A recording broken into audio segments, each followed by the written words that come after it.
मित्रांनो आता पेरा खेचण्यासाठी आम्ही सुरुवात करत आहोत। एका बाजूला डॅडी आहे आणि दुसऱ्या बाजूला शिमोन आहे। शिमोन बघ, आता पेरा खलायला सुरुवात केलेली आहे। शिमोन एका बाजूला उभा आहे आणि तो सर्व फ्लोटस खलतोय आणि डॅडी समोर चालला आहे फ्लोटस घेऊन। पेऱ्याची साईज पण मोठी आहे। पेरा खेचून झालेला आहे, बघू काय भेटते तिकडे। पण 2-3 एकाच ठिकाणी 3 कोलंबे आले दाखवले, मस्त मोठे मोठे कोलंबे आहेत। बोय लागला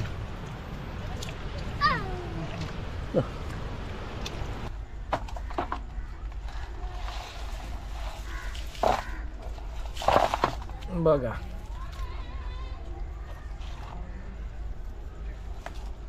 कोलंबी आहे, बोय मासे